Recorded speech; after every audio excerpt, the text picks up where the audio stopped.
Um, you just, again, opened our eyes to a totally different way of thinking of things because, again, this society has become a lot more technological and busy. And Mhm. sometimes we might think that we can just record our lives on social media through pictures and things like this. But this is a deeper level, like you said, with the reflection element, like the time capsule element, the healing element, and the fact that you said that we've got to be honest with ourselves. It's that place where we can have no judgment and we can really move through some of the really hard times and some of the wins too. Because I think most of us were taught to be super modest and make sure that you never toot your own horn, right? And sometimes we have to remind ourselves how far we've come. Or congratulate ourselves on a job well done. Sometimes we need to like you said, intentionally take time to remember those people who we love, who may not be with us anymore. And like you said, writing things down, or even if you type out your journal, because I know that that has become a thing now too. Because some people, that connection between what's in their mind and that comes out is best through their fingertips, through typing it out or through writing it. But either way, it's almost like I don't know how many people keep greeting cards that or letters that were written from. I have letters from my grandparents that date back to I don't know the 80s and 70s and 90s. It's a beautiful way to communicate. And like you said, to that future self might enjoy these journals. Sandy, I don't know if you are I don't think you're a journaling person, but tell me what you're thinking about now that you've heard this. No, I mean, I wanted to say this earlier, but then this story of this nurse got me feeling like, oh my gosh, this is so cool. I can't come in and say why I don't journal. But I guess, let's talk about it because I'm probably one of the folks out there that does not journal. Now, when I was a child, I had a little diary with a little lock on it. I don't know if anybody remembers those from, back in the day. I But do. yeah, but Yep. and I don't know whether that whole psychological thing of locking stuff up got to me in some weird way, but when I got older, I felt like I can't write stuff down that's personal. Somebody might find it.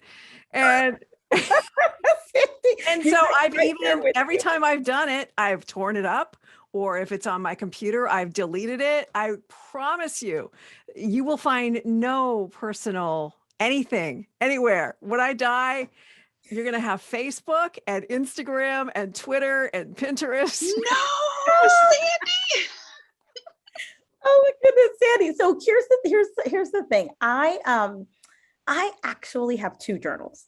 Well, so actually, I have a ton because when they run out, I've got another. If you guys like saw my desk, I've got notebooks like crazy, even with work. But my journals, I definitely, when they end, I put them up, I store them away.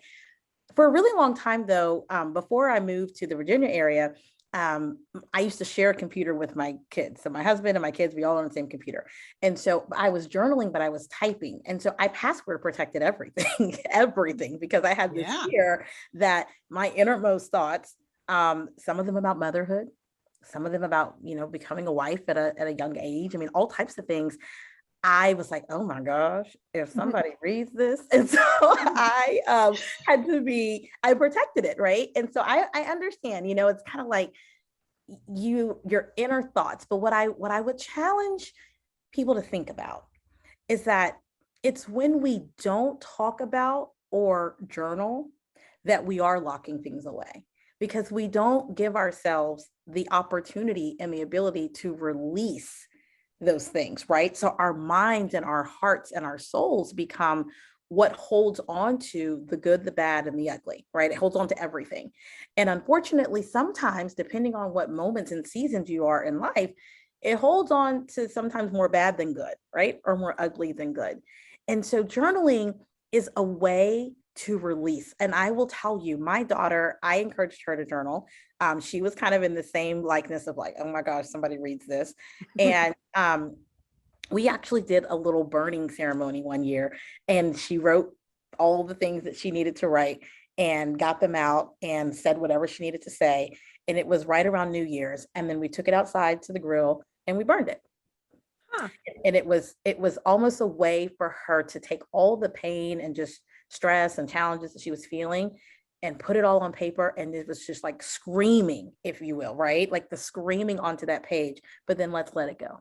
So that was the negative stuff though that she That was was the writing. That negative was like stuff. more of a, Yeah. not like the good reflections and the bad Right. reflections that you would But do. the negative thing, so in that she didn't journaling. hold it in, right? Because it was, so I feel like journaling is going to show up differently for everyone. Some like to journal and keep the pages intact, like I do, and I love like going to fun places and getting cute and beautiful journals. And depending on the journal, it's probably, you could think about what I'm probably writing about in that season in my life and what that journal looks like on the outside. But you could journal from a place of it just being more healing and therapeutic, and you're needing to release some things out of your mind and your heart and your soul, and then get rid of it. Some people even journal and then bury them like in time capsules. Now that doesn't help with, after we're gone, someone might dig that up and find it, and then they've got the next bestseller, right? But good for them, who though. cares, right? Yeah, Let them make some money off of us. Yeah, I'm not that interesting actually. So, but I'm very interesting. You all just don't know. Lanee is. right. But Yes. yeah, that's where I come from, ladies, on journaling. And I have just found it to be an unexpected jewel, an unexpected gem. It's in my beautiful life. because, if you don't go to a therapist and, so you're not really talking to a therapist, you only talk to other people so much. I mean, unless you're talking about, you brought up the tomato plants, like unless somebody's really into that, you're probably not going to have a discussion about your innermost feelings about what happened to your tomatoes right. with your husband or, or whoever.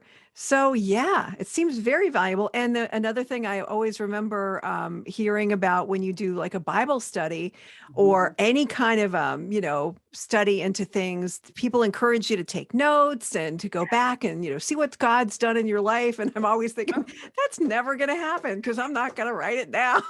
So, like my pages are all like the blanks are all just not filled out. And but then you're never going to get to go back and reflect and I see know, all the change because that has then I'll happened. have to throw out the book and and Sandy, the people in your house are not even snooping type No, of they folks. don't So you're care. in good shape. Because the other part is like it's that development of you and your best friend. You can be your own best friend type of thing too, where you're telling her all of your, important things. Yeah. That's true. I mean, there is that, kind of like your girlfriend's relationship's a little different, but Yeah. but even them, you don't want to bore with all this other stuff. Right? It's so funny because you talked about Bible study. You're absolutely right. There's always like the prep sheet with the prompts and, the notes and the messages that you're supposed to go through. And yes, I remember. And Lanee does it. I do. Mine is full. Your sermon notes are full. Yes. So I remember being in a women's Bible groups or women's like Bible study. And one of the things that they recommended that you do was to write down your prayers. And I was like,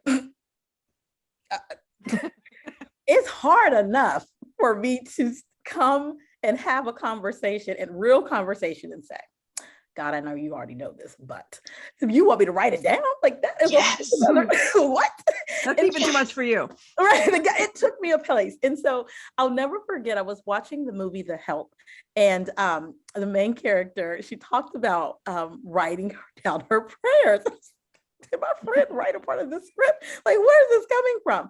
And but I'll never forget the benefit what she says. And so I'm not there yet, full transparency, but I want to share at least the benefit because it's right there with journaling. I feel there's a beautiful connection. And she said, sometimes we need help being humble and we need help being transparent. And when you can get to a place where you can come humbly and transparent before God, it will help your prayer life develop. And so I took that to journaling to say, when I can be humble and just transparent enough with myself, and it's why I take it into with my clients, like, where do you believe you are? Like, really, right? And doing that self-reflective activity. And then thinking about where I want to go, when I go back to that journaling that I've done and I can see that I spoke about 6 weeks ago where I am, where I want to be, and I can come out on the other end and say, oh my goodness, did I just do that? Did I read? It's the receipts and the proof that you need. And so what her point was is that when God delivers on that thing and makes it happen, you prayed about it and you wrote about it over here. And you've got the documentation that shows what that prayer works. And so I was like, okay, I take that to journaling. It's like, then you kind of go back and it's speaking to the work that you're putting in, but it's like the affirmation and receipt to say, look what you did, you can do it again. Look what you did here, you can do it again. Yep, this was a rough time. I got a couple journals that I feel like editions 1, 2, and 3 were rough. I was like, woo, I was busy and I was writing, and it was not all the fluffy fun stuff. But it's like then the latter parts of it, when I go back and to reflect, I'm like, wow, look how I came out of that. Look how I was able to really see that progress. And, sometimes mentally we try to block some of the things that are not as pleasant. We try to block some of our challenges and we only reflect on the successes and the growths and the advancements. But that journaling helps you really value the growth in the process. And it reminds you that there's a process to enhancement, right? To advancement. So whether if you're growing in your career, there's a process. And when you are documenting your journey along that process, it helps you learn to trust the process. If you are just at home and you are, retired, if you are a working mom, whatever it may be, you are a dad, wherever you are, grandparent, aunt, uncles, whatever. If you're able to document the A to the B to the C, it will give you another level of trust for the process. And so that's another benefit of journaling for me. Like, I want my clients not to say, I want them to say great things about the work that we're doing together. Absolutely. But what I really want you to reflect on is the work that you did.